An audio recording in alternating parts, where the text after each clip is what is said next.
इस बार शारदीय नवरात्रि का आरंभ 15 अक्टूबर को हो रहा है। नवरात्रि के 9 दिनों को बहुत ज्यादा पावन माना जाता है। इन दिनों में भक्तजन श्रद्धा भाव से माता के लिए 9 दिनों का उपवास करते हैं। खासतौर पर महिलाएं माता की आराधना बड्ढे ही श्रद्धा भाव से करती हैं और घर में कलश और ज्योति की भी स्थापना करती हैं। पूरे 9 दिनों तक दुर्गा सप्तशती का पाठ होता है और माता की आरती सुबह व शाम होती है। साधना, जप और ध्यान का पर्व है नवरात्रि। इन 9 दिनों में माता के 9 स्वरूपों की पूजा की जाती है। अध्यात्म की दृष्टि से भी ये पर्व अत्यधिक मायने रखता है, क्योंकि इन 9 दिनों में मनुष्य सभी प्रकार की तामसिक चीजों से दूर रहता है और निरंतर ध्यान करता है। लेकिन इन दिनों महिलाओं के लिए एक सबसे बड़ी चिंता का विषय ये होता है कि नवरात्रि व्रत और पूजन के दौरान यदि पीरियड्स शुरू हो जाएं तो क्या किया जाए।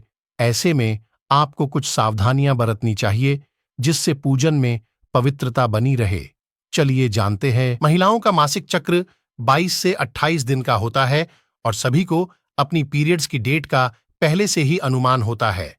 ऐसे में यदि आपको लगता है कि 9 दिनों के बीच पीरियड्स की डेट पड़ सकती है, तो आपको पहले से ही सचेत होकर पूरे 9 दिनों का उपवास नहीं करना चाहिए। यदि आप उपवास करना ही चाहें तो प्रथम व आखिरी दिन का उपवास कर सकती हैं। इसके अलावा यदि नवरात्रि शुरू होने से पहले ही मासिक धर्म की शुरुआत हो चुकी है तो आप नवरात्रि का उपवास न करें। यदि किसी वजह से आपने पहले ही व्रत का संकल्प लिया है तो आप व्रत करें, लेकिन पूजन किसी और से करवाएं। हिंदू मान्यतानुसार पीरियड्स में मंदिर में प्रवेश करना वर्जित होता है। यदि आप शादीशुदा हैं तो अपने पति से पूजन करवा सकती हैं। आपको एक बहुत महत्वपूर्ण बात याद रखनी है। यदि आपको पीरियड्स की आशंका है तो आप कलश स्थापित न करें, क्योंकि कलश स्थापना के अपने अलग ही नियम हैं। इसलिए कलश वाले स्थान को बहुत ज्यादा पवित्र रखना पड़ता है। यदि कलश स्थापित हो चुका है तो आपको कलश से दूरी बनाए रखनी चाहिए। यदि कलश आपसे स्पर्श हो गया तो इसकी पवित्रता खत्म हो सकती है। अतः कलश को बहुत ज्यादा पवित्र स्थान पर ही स्थापित करना चाहिए। और आप माता का भोग न बनाएं। पीरियड्स के दौरान आपको माता के लिए भोग भी नहीं तैयार करना चाहिए। ऐसे समय में बनाया गया भोग माता द्वारा स्वीकार्य नहीं होता है। यहां तक कि माता का भोग भी किसी और से लगवाएं। यदि आपने पहला व्रत रख लिया और आपको आखिर व्रत में पीरियड्स शुरू हो गए हैं, तब भी आपको आखिरी व्रत अवश्य रखना चाहिए और कुछ नियमों का पालन करना चाहिए, जैसे माता की तस्वीर का स्पर्श न करें और मंदिर में प्रवेश से बचें। जिस समय आपका मासिक धर्म खत्म हो जाए उस समय नहाकर साफ वस्त्र धारण करके मां भगवती का पूजन करें।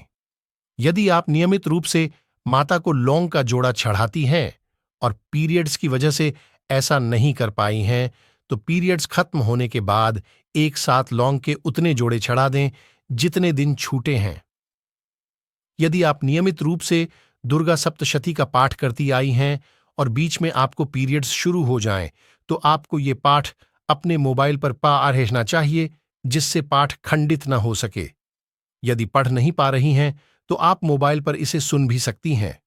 इससे भी आपको पाठ पढ़ने जैसा ही फल प्राप्त होगा। पीरियड्स के दौरान माता के मंत्रों का मानसिक जाप करें और उनका मानसिक ध्यान करें। मंडी में प्रवेश करने की जगह किसी अन्य स्थान पर माता का ध्यान रख सकती है।